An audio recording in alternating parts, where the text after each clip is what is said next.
Being a flight attendant isn't quite as glamorous as it seems. Cooped up in a glorified tin can with people who really want to be somewhere else can be both trying and tiring, especially when those passengers are obnoxious as well. Here's a list of the kinds of passengers that flight attendants hate most.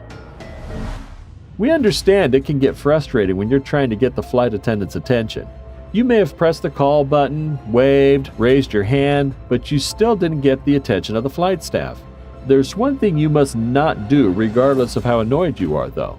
Do not touch the flight attendants. Imagine crawling on their skin just to get their nerves when 1,000 minor requests.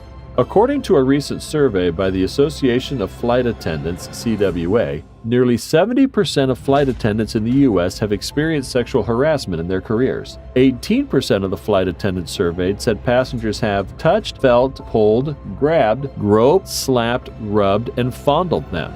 What might appear to be an innocent touch to you strikes at the heart of the problems many of our flight attendants face on a daily basis. On the other hand, there are passengers who won't even press the call button for an attendant, preferring to go and see them where they need something.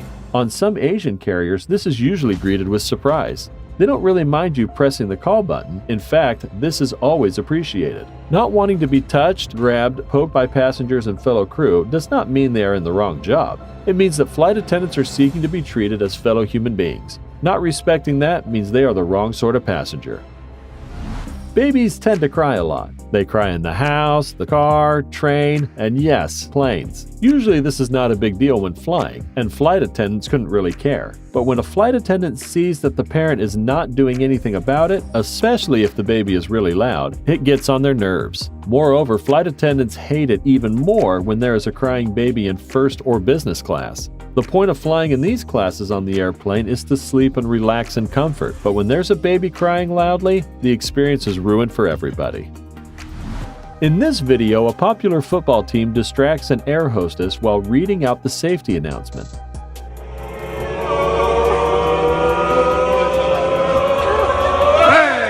This went viral. It might be fun for the youngsters, but the mood of the stewardess was something else. You can imagine the same flight attendants leaving their houses every morning to serve such groups. Groups of teens might be loud and distracting to other passengers, and the flight attendants must ensure everyone is comfortable. Even for the funniest flight attendants are in for a bumpy ride with this kind of passengers on board.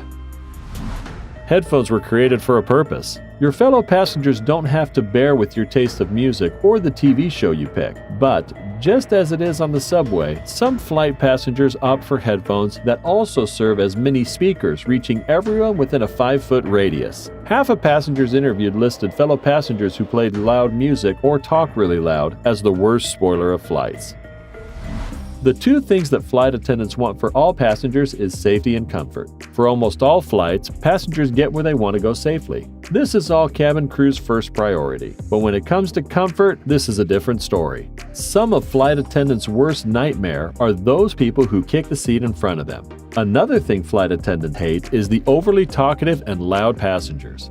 Obviously, it's fine to talk on planes, but when a flight attendant sees one passenger talking too much to another passenger who looks like he or she is not interested, then they have a problem.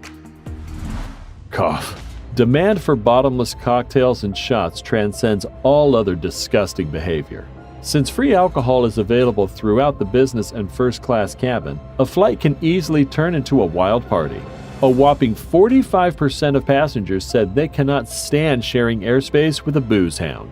We were also slightly surprised that only 10% admitted to having more than 2 drinks on a flight or in the airport before the flight. Maybe they just lost track. But don't be surprised to see previously sober passengers tipping as they disembark. There's no end to pain in the backside for cabin crew. Check out these others.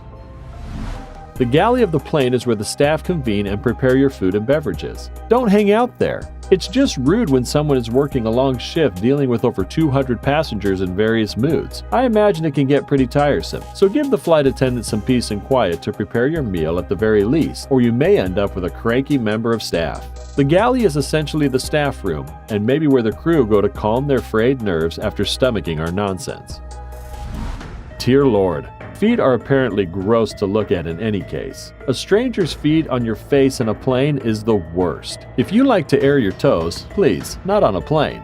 This is not your living room, so you just can't do that. Imagine how much it would stink if everyone were to remove their socks and shoes. Also imagine if 2 pairs of bare feet are positioned on either side of your seat. I think I'd get really sick.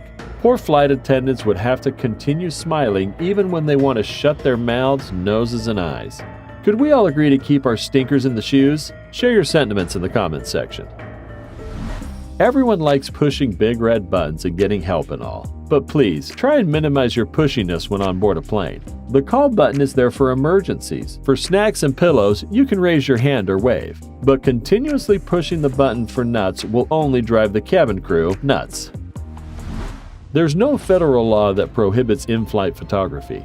Taking pictures of crew members working is not permitted by most U.S. airlines, though. This is a risk to the safety of passengers and crew as well as the cabin, but there might be different rules for different airlines. Whatever the case, taking pictures and shooting videos without permission is not welcome anywhere in the world. When you see people taking photos, videos of air hostess and post them on social media, it definitely doesn't sit well with the rest of the cabin staff. So please ask for permission. Passengers routinely grab the emergency flotation devices under their seats and other stuff before exiting the aircraft. There are reports that passengers also steal items such as pillows, headphones, and blankets from first class. There are also passengers who pinch snacks from trolleys when the attendants are facing elsewhere. Obviously, these are the worst type of passengers because they leave the attendants to pay for the snacks. It's actually a lot easier to get drunk at the higher altitude. A simple round of shots might quickly escalate into a comedy flight. Passengers are usually unaware of the effects of this altitude change and so end up ridiculously drunk even when they don't intend to. If you bring your own alcohol on board, there is no way for the cabin crew to monitor your alcohol. The last thing you want to be doing is throwing up as the plane is landing.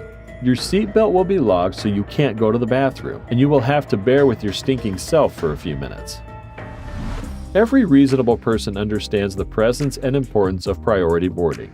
It allows parents with toddlers and disabled passengers to board the plane safely and conveniently. Despite this, there are some travelers who rush the queue at the boarding gate to get on board first, either oblivious to the rules or ignorant to the fact that there are rules against that. Then comes the howls of anguish and dismay when priority passengers are boarded first, as if they have been victim of a major injustice. Do you ever wonder why airlines keep the boarding gates open after everyone else is boarded? There is always a latecomer who gets in cramming some duty-free shopping or someone who took too long to get their quick nap elsewhere. Even when a flight is delayed by bad weather or something else, the late will always be late. There is always someone who wants to get their bags down first. They want to beat the queue at immigration or they just want to use the airport Wi-Fi. But the cabin door is never going to open until all systems are in place. So why do they stand up so soon? Even by rushing to be one of the first off will only save them a couple of minutes. I like it when I find these disgusticans being delayed at the clearance desks. I get some kind of contentment revenge. How about you? On the other end are passengers spend ages putting their shoes on, checking that they haven't left anything in the seat pocket, taking selfies, going to the toilet. Flight attendants are ever so drained when the plane stops that they want to quit smiling, drop to a bed, and rest their tired legs. Besides this, delays in embarking does cause subsequent delays for other passengers and flights and heavy fines on the offending airline. We all know the drill for takeoff and landing. Seatbelts on, seat straight up, tray tables up, window blinds open, bags stowed away, phones off or set on flight mode, etc. Flight attendants don't have to patrol the cabin looking for people to tell off.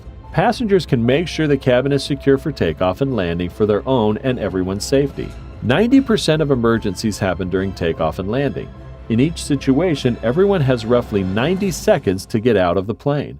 So if the plane needs to be evacuated, it's going to be a whole lot slower if bags are in the way and seats are back, making it hard for the people behind to get out. If passengers and belongings are not secure, the captain may delay takeoff or landing in order to prevent any injuries. So it's up to you really to decide when you take off and land. Which passenger do you find most annoying? Did you find such people while traveling? Share your experiences in the comment section below. Like always, if you enjoyed it, be sure to give us a big thumbs up and leave us some love in the comment section. To keep up to date with all of our awesome videos, be sure to hit subscribe and turn your notifications on to never miss a thing. Until next time, do take care of yourself.